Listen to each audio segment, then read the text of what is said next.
श्री श्यामलाल जी को जानती हूँ, उनके परिवार को जानती हूँ। फिर 2007 या 8 के बीच में मेरा यहाँ पोटियरी में रहना शुरू हुआ, और जब तक मैं आश्रम में रही इस घर में मेरा आना जाना होता रहा आश्रम के काम से। और भी ऐसे भी हम लोग इनको मामा मामी कहते थे। इस परिवार को अपना ही परिवार समझते थे, आज भी समझते हैं। इस परिवार से हम लोगों का काफ़ी जुड़ाव था, क्योंकि जैसे अभी साहिब लोग कह रहे थे कि हमारी साहिब जी इस परिवार की रिश्ते में बहन लगती हैं। उन्होंने आश्रम के लिए जो सहयोग किया उसके हम सभी लोग, पूरा समाज, साध्वी समाज, भक्त समाज आज और आगे तक आभारी रहेंगे। क्योंकि यदि इस परिवार का इतना बड़ा सहयोग नहीं मिलता तो ये साध्वी समाज जो हम देखते हैं ये इतना ही बड़ा नहीं है। आप प्रयागराज में जाइए, कहीं भी बड़ा सम्मेलन हो और यदि साध्वियाँ भी वहाँ हो तो देखते ही बनता है कि साध्वियों की संख्या कितनी है। यदि ये जमीन ना मिली होती, इस परिवार का इस प्रकार से संरक्षण ना मिला होता तो शायद इस तरह का समाज ना बन पाता। इसलिए इस परिवार का और श्यामलाल गौटिया जी का बहुत बड़ा उपकार है साध्वी समाज के प्रति और संत समाज के प्रति। गुरुदेव जी के प्रति उनकी जो भक्ति थी, जो श्रद्धा थी, जो समर्पण था। हम भी यहाँ गुरुदेव जी जब भी आते थे तो यहाँ आसन लगाने के लिए हम साध्वियाँ पहले आते थे। तो जब भी आसन लगाते थे तो आसन पर थोड़ी बहुत चर्चा होती थी, ऐसे नहीं ऐसे लगाओ वैसे लगाओ, तो मामा जी पहुँच जाते थे। और मामा जी जो बोलते थे साले रे बे कुछ बोल दिया करते थे, ये कोई दोष नहीं होता, इसलिए मैं बता रही हूँ। ये उनकी मैं बुराई नहीं बता रही हूँ, मैं ये चर्चा इसलिए कर रही हूँ कि श्यामलाल गौटिया जी में अंदर और बाहर एक रूपता थी, जिसको कहते हैं निर्मल मन वाणी काया। जो स्वभाव था, जैसा स्वभाव था वो कह देते थे, साफ साफ कहते थे। लेकिन उनके मन में ऐसा नहीं कि रे बे साले कह रहे हैं तो किसी के प्रति घृणा हो, किसी के प्रति नफरत हो या किसी प्रकार का बुरा विचार हो। संतों से ऐसे जुड़े थे जैसे हम साखी सुनते हैं, आवत न हर्षित होइया जावत न दीना रोए, कहे कविता दास का मुक्ति के विधि होए। मामा जी इतने बुजुर्ग थे, लेकिन जब संत जाते थे तो मामा जी की आंखों से आंसू आ जाते थे। हम लोग आते थे, अभी समीक्षा साहिब जी बहुत बढ़िया कह रही थी कि छोटे बड़े, समीक्षा साहिब ही थी कि कौन था मुझे याद नहीं, साहिब ही थी कि छोटे बड़े सभी संतों के प्रति, साध्वियों के प्रति, सबके प्रति समानता का भाव, ये बहुत बड़ी महानता थी उनकी। और यही स्वभाव हर भक्त के मन में, संत के मन में, हर व्यक्ति के मन में होना चाहिए।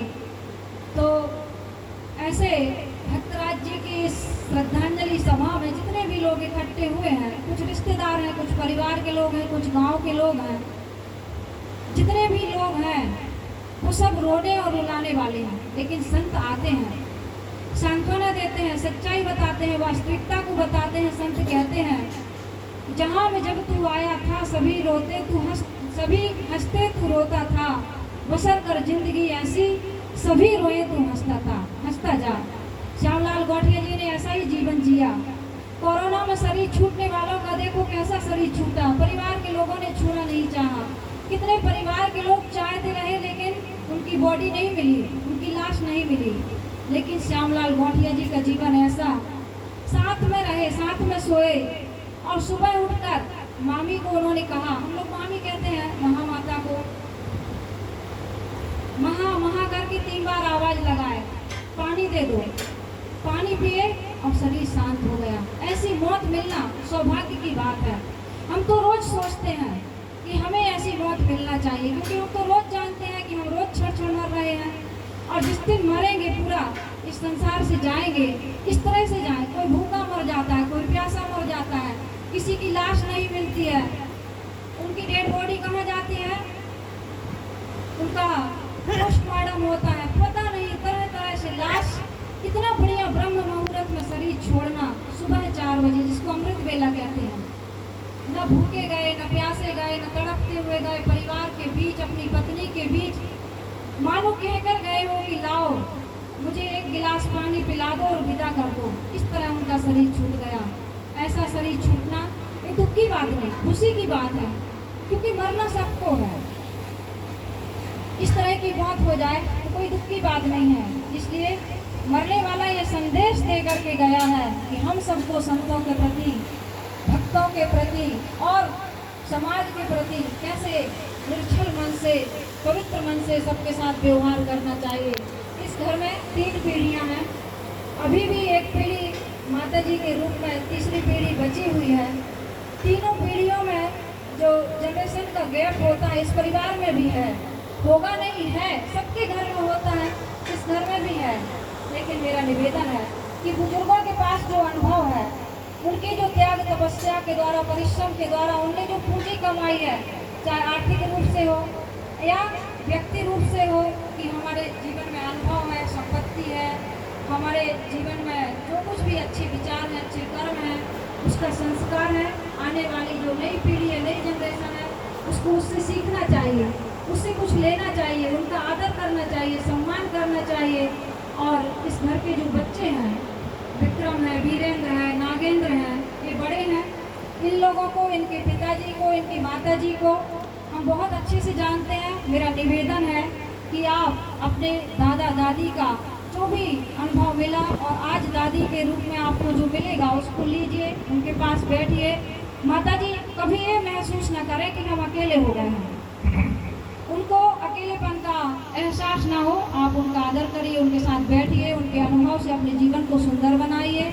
माता पिता हैं आपके, उनका आदर करिए और खूब उन्नति करिए, खूब प्रगति करिए। संतों से जुड़कर रहेंगे तो किसी चीज़ की कमी नहीं होगी। यही मेरी सच्ची श्रद्धांजलि है मामा जी के प्रति और पूरे परिवार को मेरी सांत्वना है। मैंने जैसे ही सुना 19 तारीख में, 20 को मैंने तुरंत रिजर्वेशन बनाया और बैठकर मैं आज यहाँ आई। इसी भाव से आई हूँ, मामा जी को श्रद्धांजलि दूंगी और परिवार को एक अच्छी शिक्षा, अच्छी प्रेरणा देने की आवश्यकता है। यहाँ आश्रम है, साध्वियों का आश्रम, संत गुरुजन आते रहते हैं। आप इनकी सेवा करते रहें, आश्रम जाते रहें और अच्छी प्रेरणा लेकर के जीवन को अच्छा बनाते रहें। इन्हीं शुभकामनाओं के साथ मामा जी को बहुत बहुत भावभीनी श्रद्धांजलि। बोलिए सद्गुरुदेव की जय। बहुत बहुत धन्यवाद सावित्री को, आपने बहुत ही साल बातें आदरणीय मुखिया जी के लिए और पूरे परिवार के लिए आपने बताई। और अब मैं निवेदन करता हूँ सभी ब्रह्मचारिणी आश्रम पोटिया जी के साध्वी संस्कृति साथ से